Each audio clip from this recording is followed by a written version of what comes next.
Quando eu digo que mulher é um alvo fácil, não é exagero. O coach Pablo Marçal disse na semana passada que a pré-candidata à Prefeitura de São Paulo, Tabata Amaral, não pode ser prefeita porque não é casada e não tem filhos. Eu achava que era uma vaga para um cargo público, para gerir recursos públicos, resolver problemas sociais, mas as competências, segundo o coach, que também pretende se candidatar, combinam mais com. Lembra daquele programa antigo do Silvio Santos, Namoro na TV? Não é mesmo?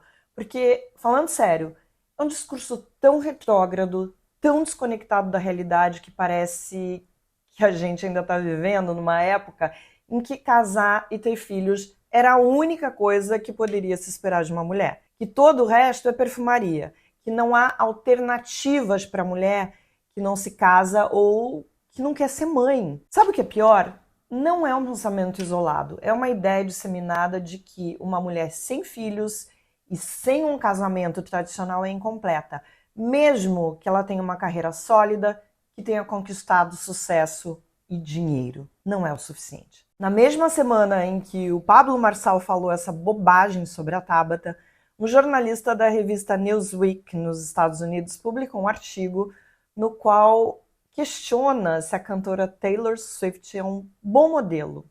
Um bom modelo para as garotas, afinal, olha só que horror. Ela tem 34 anos, é solteira, não tem filhos e teve vários relacionamentos. Uau! A mulher é bilionária.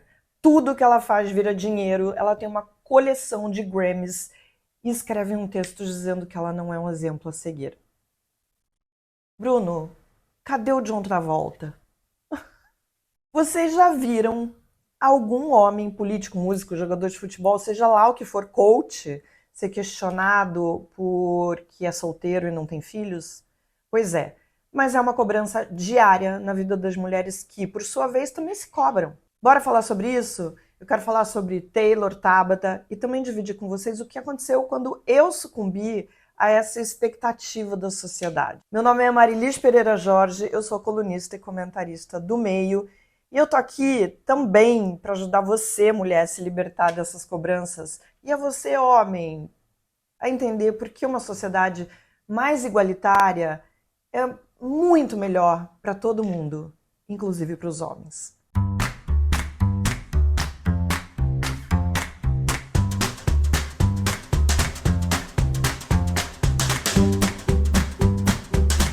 Eu quero começar com essa história da Taylor Swift porque ela é didática. O autor do texto, um homem, questiona se a cantora é um bom modelo para as garotas, afinal, ela tem 34 anos, solteira, não tem filhos e teve vários relacionamentos. O nível da argumentação contra o que ele chama de padrão Swift é se algum pai amoroso gostaria que sua filha namorasse 12 homens diferentes em apenas alguns anos. Gente, é 2024 ou 1930?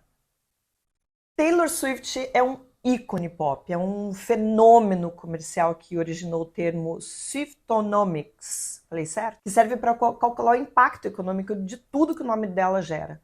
No ano passado, ela entrou na lista de bilionários da Forbes, com a primeira a conquistar a fortuna apenas com a renda das músicas e dos shows, imagina o resto.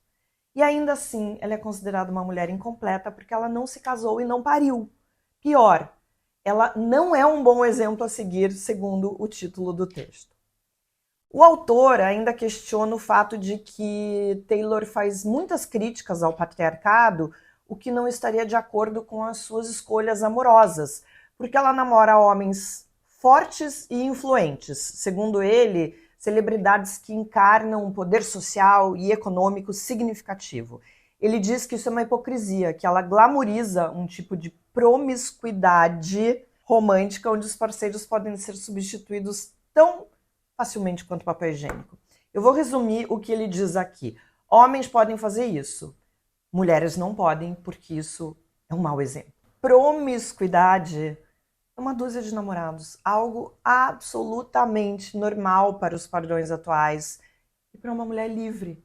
Talvez muitos desses namoros nem ficassem conhecidos se ela não fosse tão famosa. Mas, de novo, você já viu esse tipo de cobrança feita a homens famosos? Nunca. Quanto mais garanhão, mais idolatrado. Num homem, é virilidade, se é mulher é promiscuidade, a gente sabe bem o que, né? Os homens constroem a vida da forma que querem. Se casam quando querem, têm filhos quando querem, ou não têm filhos, ou não fazem nada disso. O George Clooney se casou aos 53 anos, teve filhos depois disso. O João Campos, namorado da Tabata Amaral, tem 30 anos, é solteiro e não tem filhos. Alguém ficou horrorizado com isso?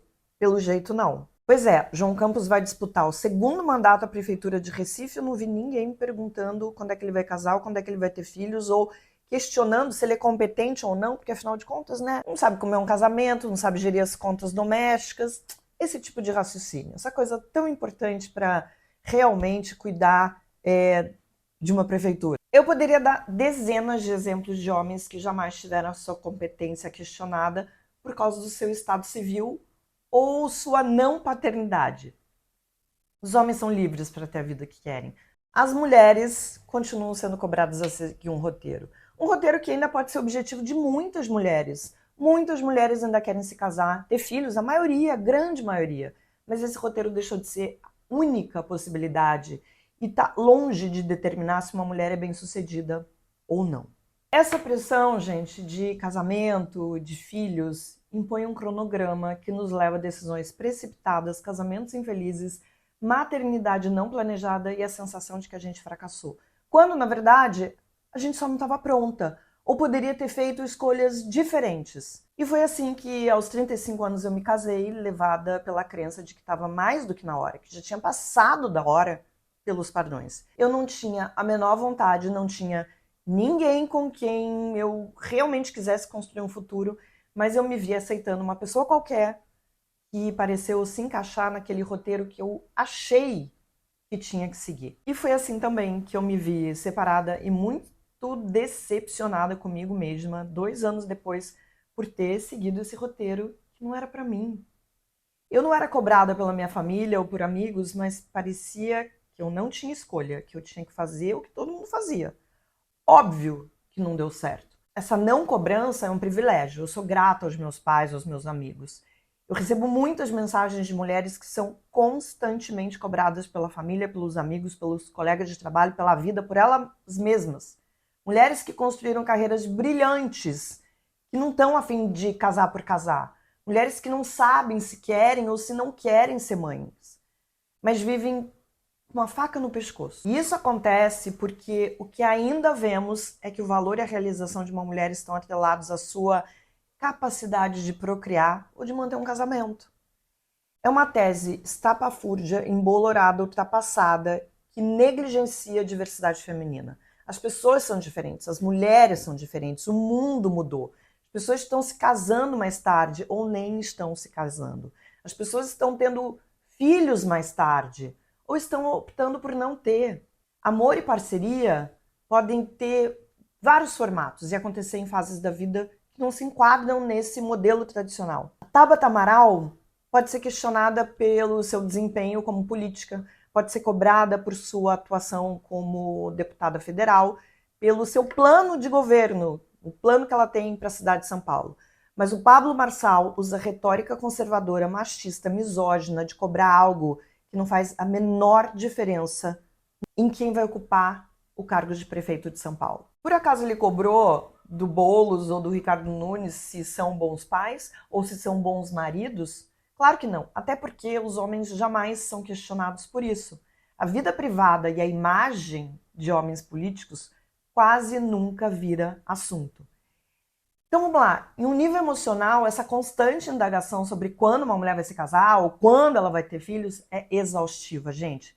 Causa estresse, ansiedade, depressão, porque essa pressão para atender às expectativas sociais muitas vezes entra num conflito enorme com os próprios desejos e planos dessa mulher. O nosso tempo e as nossas escolhas têm que ser respeitadas. Eu, por exemplo, depois de muito rodada, mais do que a Taylor até, eu me casei aos 40 anos com um sujeito muito acima da média, mas eu também não descartava ficar solteira, porque ficar solteira também é uma escolha que tem sido contemplada por cada vez mais mulheres e homens.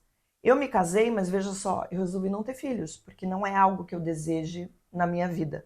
E nem por isso eu sou uma profissional incompleta. Gente como o Pablo Marçal precisa aceitar que as pessoas não têm a mesma vida que elas escolheram para elas. Aliás, eu jamais escolheria a vida que o Pablo Marçal escolheu para ele, né? Porque, vamos combinar? Que cara enrolado, né? Eu, por exemplo, jamais levaria um monte de gente para uma montanha colocando a vida dessas pessoas em risco. Eu jamais, por exemplo, colocaria pessoas para correr uma prova de corrida sem saber se essas pessoas estão aptas a correr ou não. Vai que uma pessoa morre, vai que uma pessoa passa mal.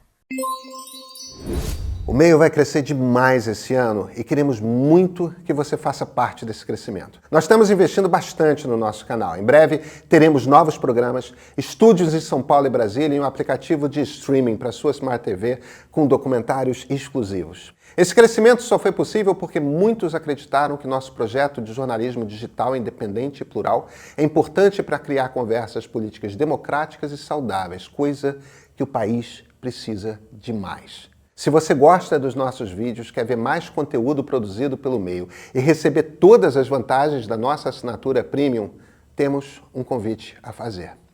Por tempo limitado, a assinatura anual do Meio Premium está em promoção por só R$ 120 anual, tá? Nunca foi tão fácil assinar o Meio Premium e nunca oferecemos tanto em troca. Apoie o Meio e faça parte dessa nova jornada.